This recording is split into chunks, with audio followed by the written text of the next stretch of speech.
Good morning.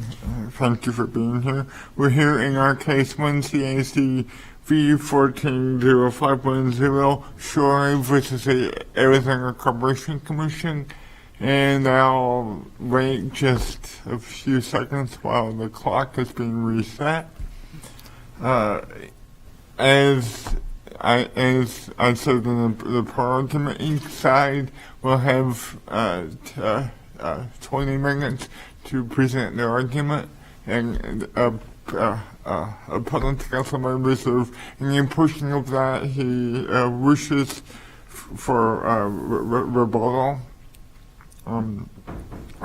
you'll have to manage your own time and save the time that you choose. We are recording this argument both audio and video, and it will be on YouTube in a couple of days. So, because we're recording the argument, please identify yourself when you begin your argument. We have read the briefs and conference the case, so we're familiar with the argument and the facts. So please just launch into your argument when you begin. Counsel? May it please the court, Bruce Hurlin on behalf of the appellants. On February 28, 2008, over 7 years ago, my client, Mr. Shorey, attended a meeting for 30 to 45 minutes. He met with the president of Cell Wireless, Cosenza, and other representatives from a group, a different business that was involved in raising funds. This was a legitimate group, a business that raised funds. Mr. Shorey was there for about 30 to 45 minutes and left. There were no discussions about investments whatsoever at that time. However, after Mr. Shorey left, there were discussions between these people in the business to raise funds about those same people investing in Cell Wireless. Mr. Shorey was not a part of that conversation, did not know about it when it happened. The conversation resulted in investments between February 28th and March 4th, 6 days. Well, counsel, I thought that your client was held liable because of his position as a controlling person. Is that correct? Correct. Then what actually happened and correct me if I misunderstand, but I don't think that it really matters then how long he was at that particular meeting. Well, it does matter because as a control person, he has an exception from liability that rests upon good faith and not inducing directly or indirectly the wrongdoing. But I thought that your client had to raise that below and that it wasn't properly raised. It was raised below. It was raised during testimony, exhibits, through multiple witnesses with the ALJ. It was briefed after the ALJ hearing on both sides, talking about control person, good faith, and the exception. The ALJ found no liability on behalf of Mr. Shorey. So was good faith raised in the answer? No. Then, and I thought that the commission rules required that it be raised then. Well, the commission rules require that an affirmative defense be raised. And good faith is an affirmative defense. Well, this is the exception contained in ARS 44-1999B states an exception to the control person liability. It doesn't say it's an affirmative defense. Well, but it sounds like your client would be liable secondarily as a control person unless he acted in good faith, and that sure seems to me to be an affirmative defense. Well, we've made a distinction between affirmative defense and an exception in the briefs.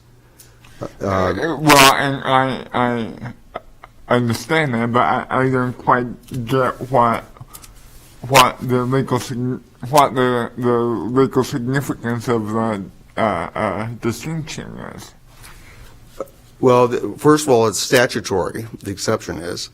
And secondly, this was a denial of being a control person. It wasn't an admission of being a control person and then saying, but the affirmative defense is et cetera. It was a denial of being a control person. Right. So let's say that we get past that point. Let's say that he was a control person. What is your position with regard to the procedural means by which good faith was properly asserted? It was, as I said before, at the administrative level, at the hearing, there were witnesses who testified about his good faith and his lack of control over Cosenza. Mr. Shorey testified about his good faith. Mr. Brandon, who is a respondent in that proceeding, testified about Mr. Shorey's good faith. And none of that testimony was rebutted by the Securities Division.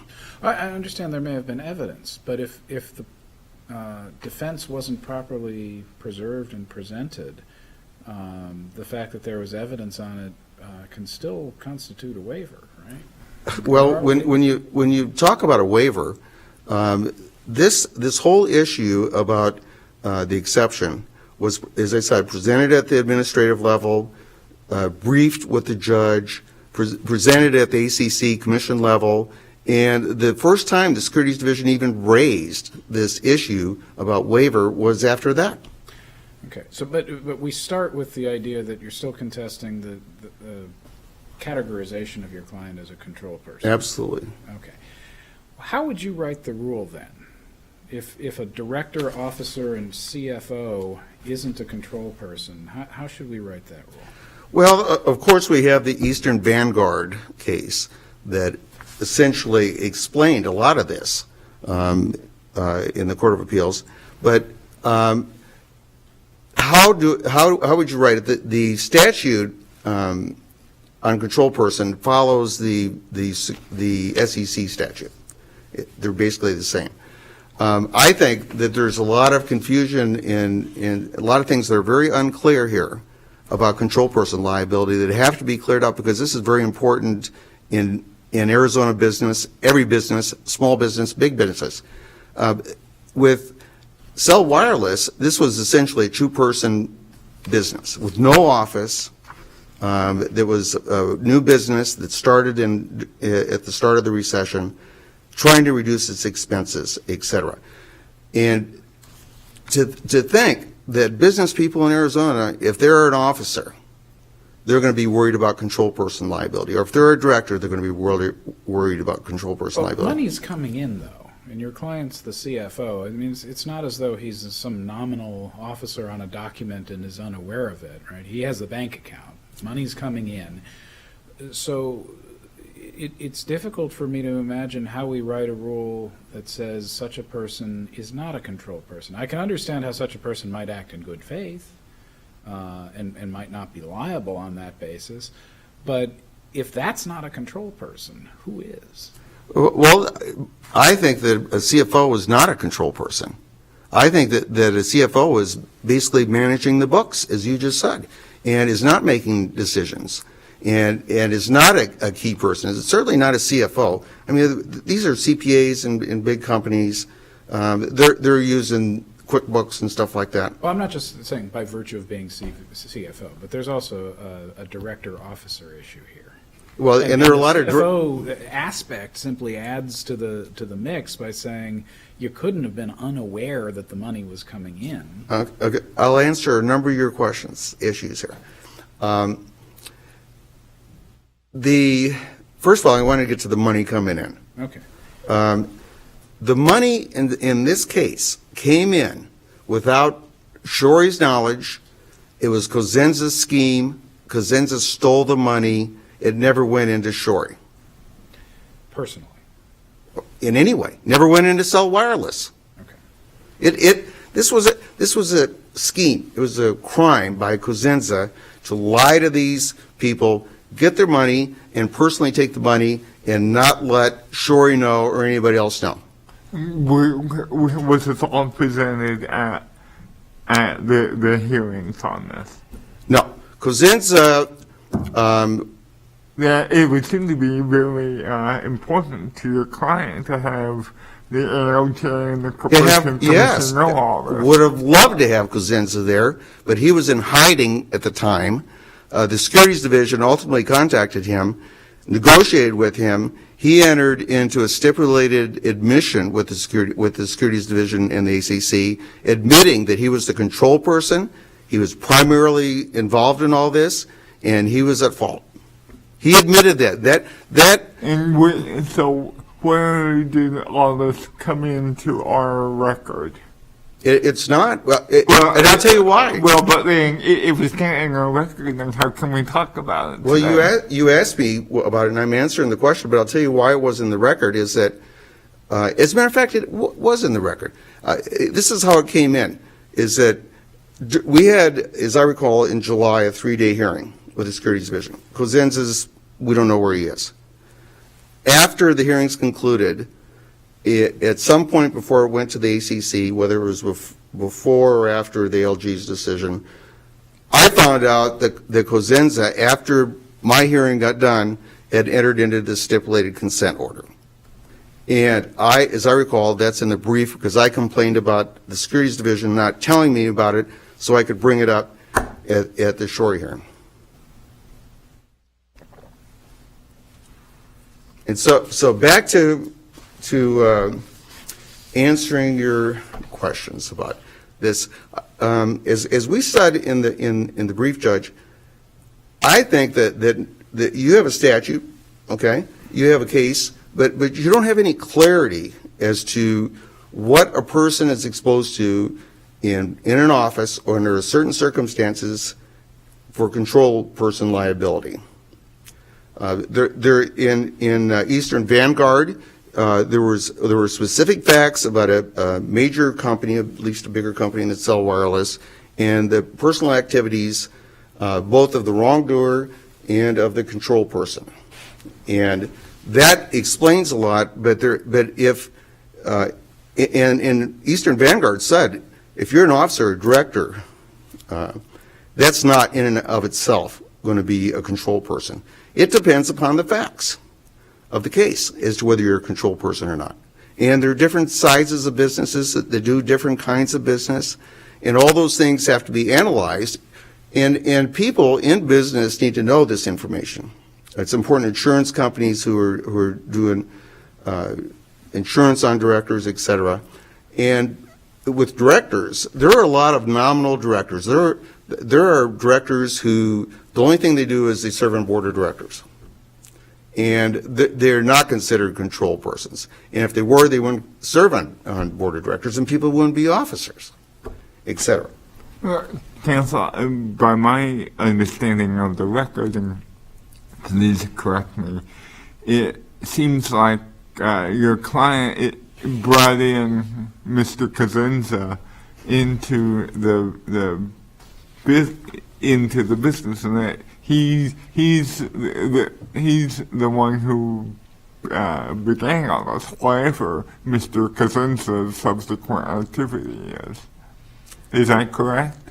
My recollection is, yes, that there were a number of business mergers, successors, and then Cosenza came in promising to put money into.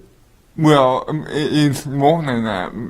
Your client brought Mr. Cosenza in. Yes, but once again, I think what we're talking about here with this control person liability, first of all, this is a situation where Mr. Shorey has never been accused of doing anything wrong, and stealing money, lying to people, cheating people, and the ACC is holding him liable for Cosenza's crime. That's what's going on here. Well, but he's the Corporation Commission appears to hold him liable for being a control person. Yes, but not for doing anything wrong. And in the ACC's order, they don't find him as a violator The ALJ didn't find him as a violator. He's getting stuck with this liability to pay for the money that Cosenza stole. It's as simple as that. No one's saying that Shorey stole money. Isn't that the point of control person liability, though? No, I don't think so. Not at all. I'm not asking whether you agree with the policy, but isn't that what it serves to do? No. Originally, the purpose of the control person liability was to get people who weren't in the forefront, who were operating behind the scenes, to impose liability on them, and so they couldn't hide behind the corporation or other people. And the control person liability is designed to hit someone who is directly or indirectly maneuvering people around to do something that they're not doing. But it's not just to grab some innocent person to pay someone else's debt. Well, sure, but can you tell me why, in your view, the statute would be written to shift the burden on good faith if truly the element, an essential element of control person liability, as you seem to argue it, is that you are directing wrongdoing? Well, I think that's what the statute says. The statute says they act in good faith, and they don't directly or indirectly influence. I can't remember what. But why would the burden be on Mr. Shorey to establish that? If this overall landscape of the law were as you outline it, wouldn't an element of the control person liability be proof that he actually did direct wrongdoing, rather than a presumption that he directed wrongdoing if he's a control person subject to a defense? You lost me on that. I was afraid I was. I was kind of losing myself.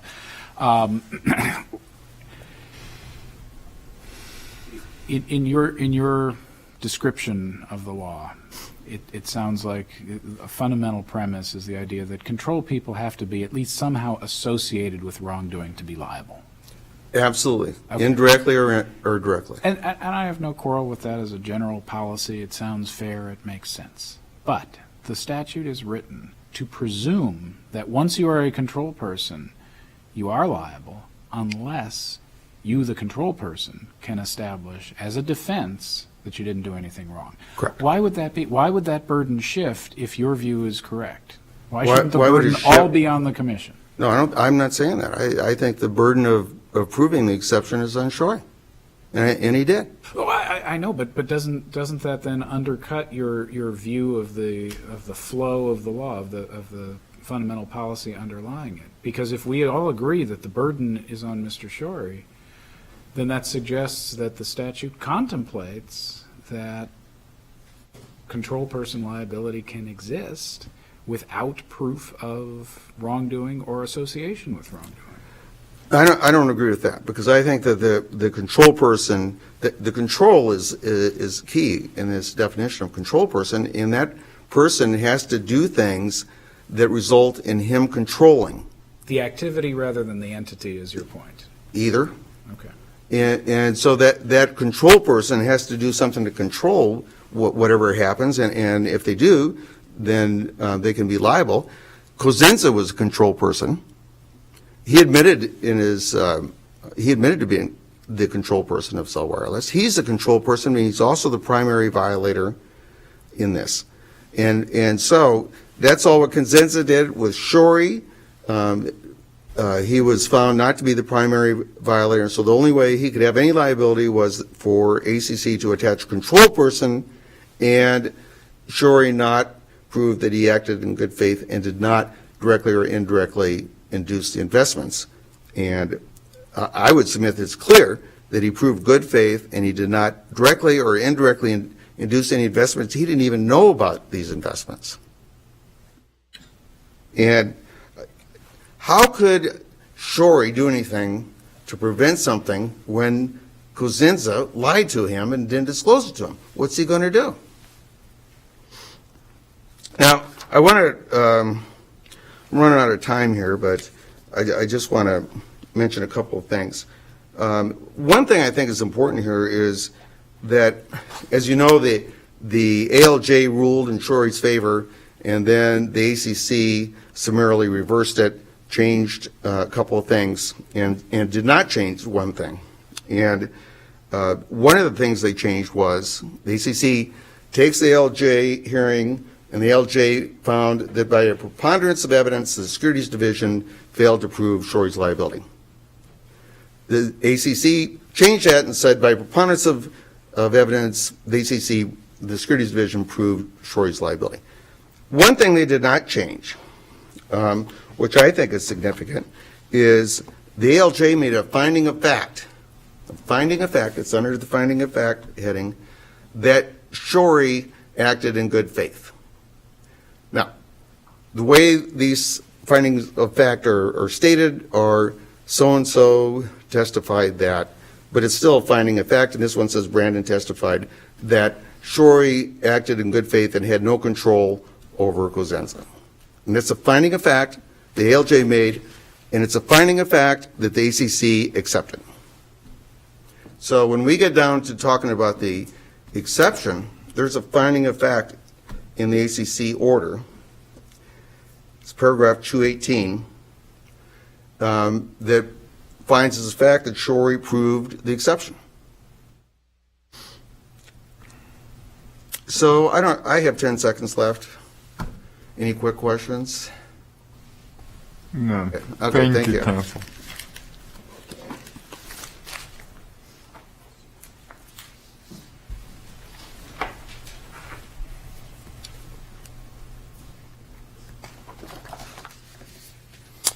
May it please the court, Ryan Millicum for the Securities Division, for the Arizona Corporation Commission.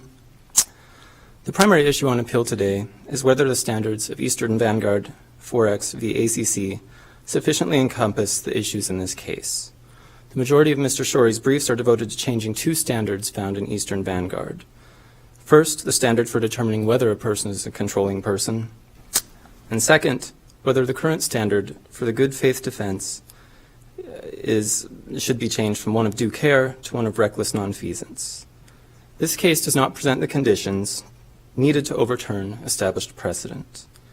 The Arizona Supreme Court has recently visited securities law, and it did overturn a primary liability cause of action under aiding and abetting. This was in Cell v. Gamma. In that case, the court noted, "We are mindful of the importance of stare decisis and how that doctrine demands caution in overruling a prior decision, especially given the high burden of departing from the previous interpretations of the statute." The court also noted that they needed a compelling reason and special justification. There they felt they had it because in 1996 the legislature specifically noted that it was not mentioning or adding aiding and abetting, and it essentially directed the courts to look at aiding and abetting in light of federal law. Federal law had changed. The previous federal cases that established aiding and abetting had been overruled. The Cell Court decided that was a compelling reason to change the existing law.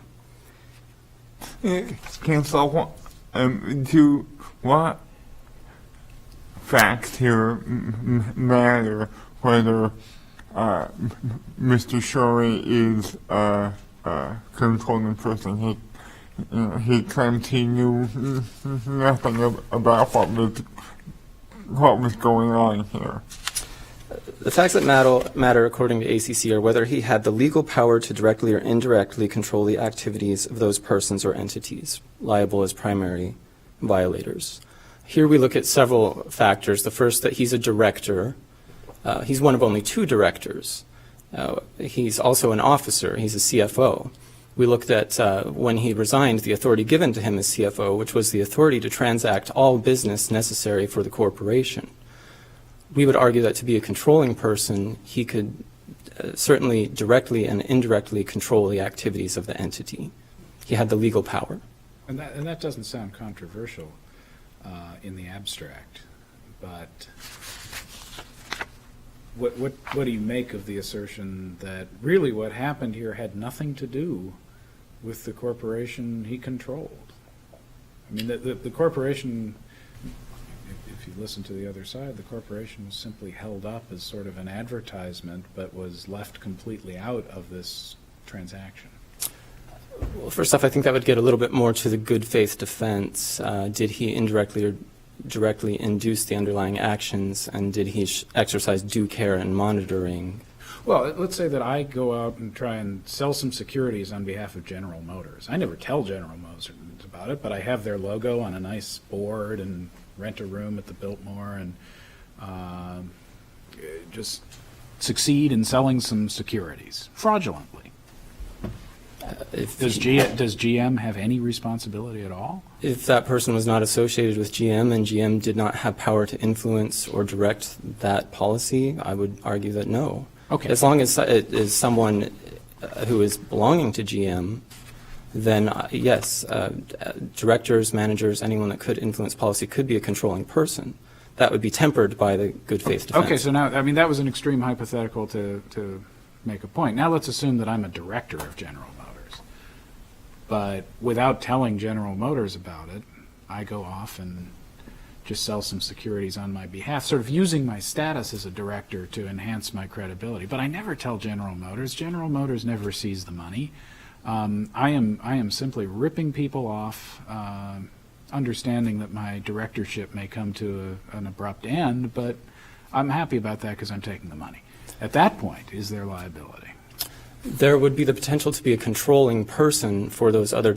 Are you asking would the other directors be possibly controlling persons? Yes. Given that the company was never truly involved or benefited from the transaction.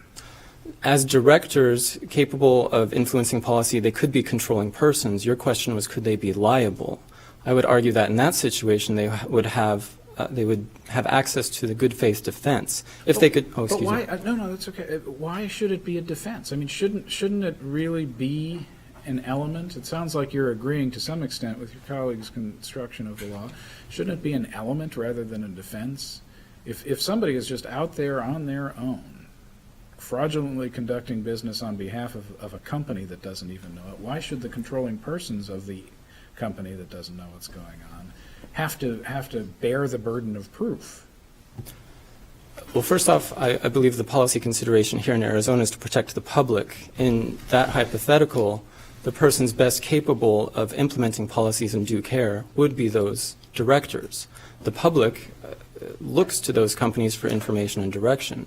I believe it's good policy to shift the burden of establishing the due care to the persons most capable of doing that. They can prove, in your hypothetical, I assume it might be possible for them to say we have a policy in place whereby only these persons can raise money on account of the company. If they have that policy in place, if they have ongoing supervision as Eastern Vanguard requires, I would think that the due care defense is accessible to those persons. Now, that might not get them out of being named as control persons, but it might get them out of liability. Well, okay, so control person is simply a status. Control person is not simply a status. It's what powers are associated with that status. So once you have that status, though, then you're subject to presumptive liability unless you can establish this defense. That is correct. It is a broad standard of directly or indirectly, and here it is the legal power to influence. If your status gives you such power, then yes. Then, if it is status directed, then what relevance is it that that all this activity is going on without Mr. Shorey's knowledge? Well, that's what he claims, that it was all going on without his knowledge. First off, that under Eastern Vanguard, which addressed this, it said actual knowledge is irrelevant. The Eastern Vanguard Court was concerned with directors and officers with this power attempting to remain ignorant on purpose to avoid liability. The facts here, though, do suggest that Mr. Shorey, first off, hired Mr. Brandon. Mr. Shorey likes to emphasize Cosenza and leave out Mr. Brandon. Mr. Brandon was also held liable for violating the Securities Act and violating on behalf of the entity. Mr. Brandon was hired by Mr. Shorey, and there's on record a document whereby Mr. Brandon would get a commission for raising equity and debt. He also made the representations that were caused to be fraudulent. What was Mr. Shorey's authority or power in this business? The document whereby he resigned says that he had power to transact all business. We can also look at documents such as the minutes of the directors' meetings. From there, it's clear that the directors were able to appoint officers, which he and Mr. Cosenza did, and they also voted in themselves as directors and officers.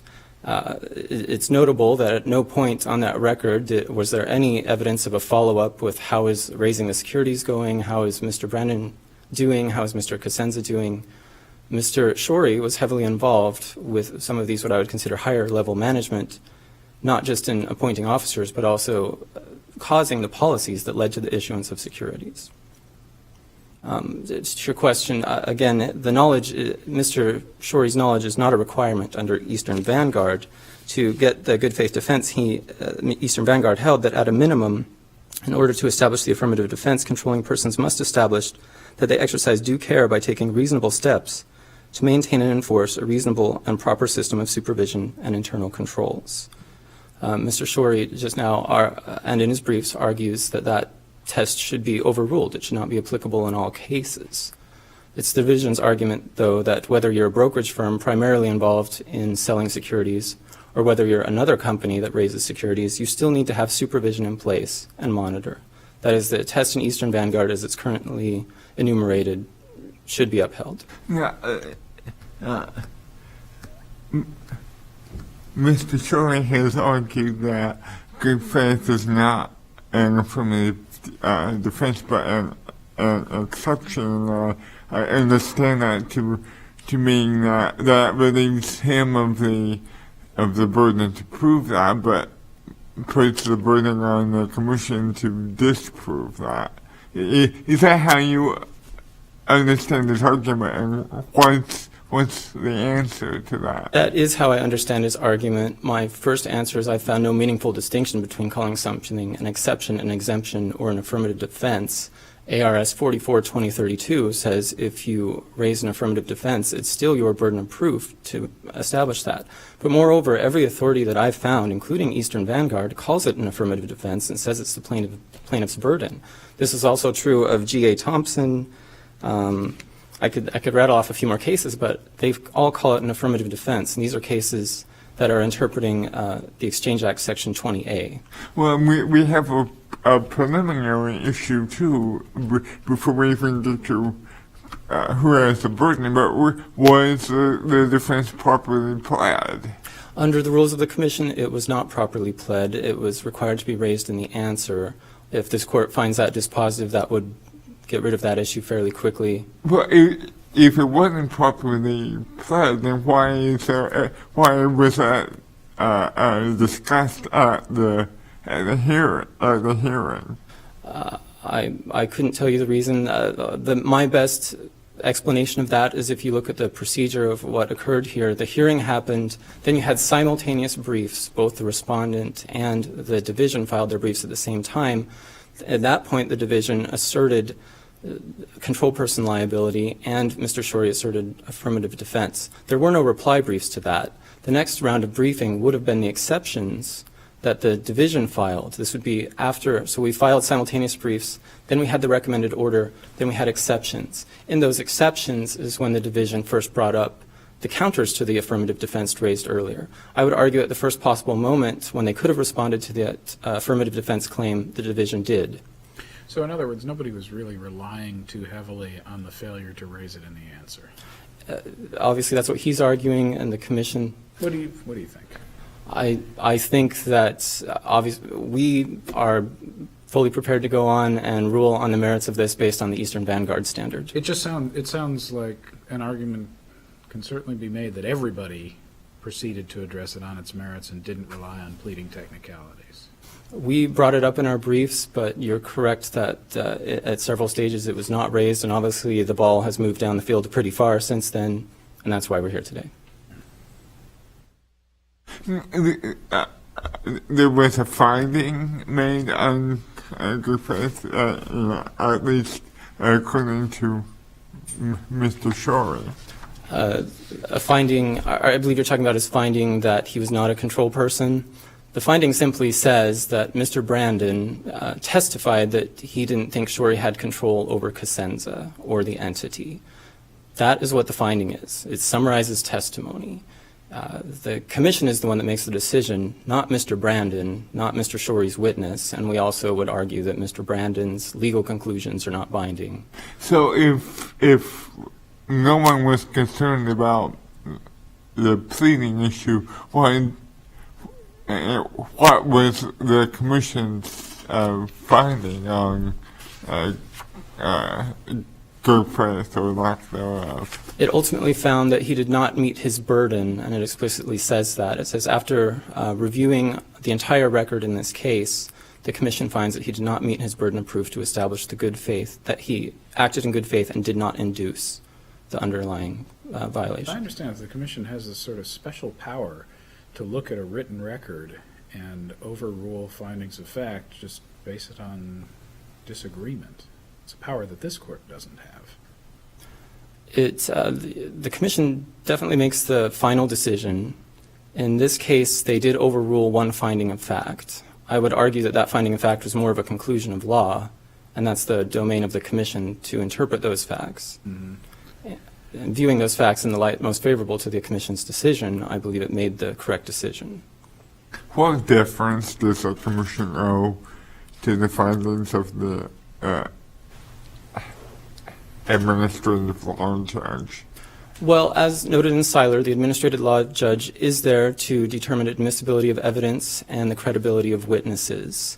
Had they, I suppose, hypothetically, it didn't occur here that had the commission said, we disagree with the credibility of a witness, that might have gone in the face of the ALJ's authority. Well, that's what I meant by the special power. I mean, do you contend that the commission has the power to reject a credibility finding by the ALJ or not? I think it does. Whether that would be problematic in later appeals, I assume it might. But the commission is the ultimate, the agency is the ultimate decision maker, and that is the decision that gets deference. Yeah, I mean, I maybe that is something we should discuss, given that we're here on appeal. How can there even be a point to having the ALJ if even the ALJ's factual and credibility determinations are owed no deference? Well, here they were given great deference. They adopted legally 222. Excuse me. Sorry. If they're legally owed no deference, if the commission is free to simply disregard the credibility findings of the ALJ, that's a system of review that's a little foreign to me. Perhaps I implied too much, that they're completely free to disregard everything. I couldn't tell you on that. I know that they are the ultimate fact finders. They are the ones making the decision. In this case, they deferred to 222 out of 223 facts verbatim. The one they changed, I would say, is essentially a conclusion of law, stating that he was a control person, or that is the conclusion of law they added. Control person. Well, they didn't. The ALJ did not say specifically that he was not a control person. He said he's not liable under the Act. After the ALJ said that, the division filed its briefs with detailed arguments about what it means to be a control person, also responding to the affirmative defense.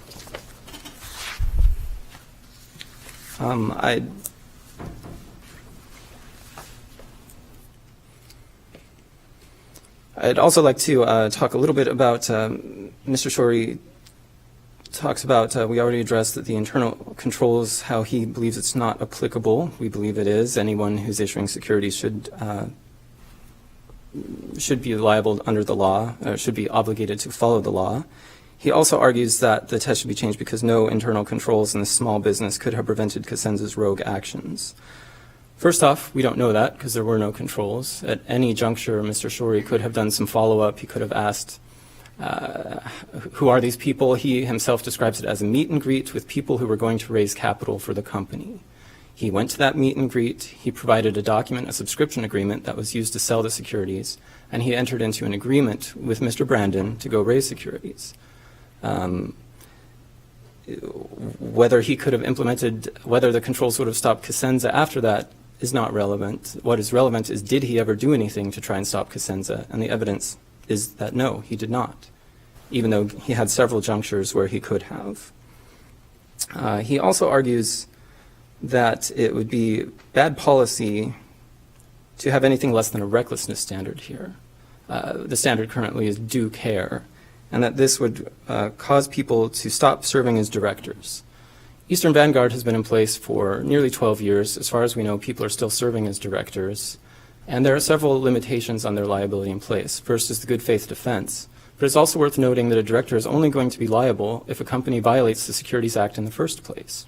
And not only the Securities Act, but the anti-fraud provisions of the Securities Act.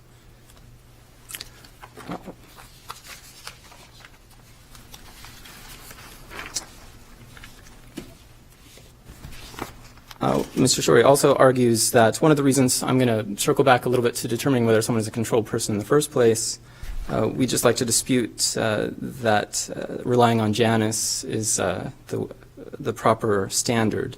Janus merely notes that there is controlled person liability in 20A. It comments on it. It states that the plaintiff's theory in Janus would be broader than controlled person liability. And that's because their theory is a relationship of influence. It could be any accountants, anyone who helped influence a primary violation could be a control person liability. That's not what the Commission is arguing. The Commission is arguing that we interpret an existing statute as currently described by Eastern Vanguard. Are there any further questions? Thank you, counsel. Thank you. Your Honor, could I have a minute? Yes, you. but only a minute. Okay. Maybe less. I don't know if I heard this correctly, but what I heard was that the Securities Division was saying that at that meeting, at the meet and greet, that Shorey distributed a solicitation agreement or some kind of agreement to invest money. That's not true. If that's what he said, and like I said, I'm not sure that I heard that, that's not true. That happened. It happened way before that meeting. It wasn't contemporaneously with meeting those people who were raising funds. That's all I have. Thank you, counsel. We'll thank you for your argument. We'll take this matter under advisement and issue it as decision in due course. We will stand for a brief recess. Thank you.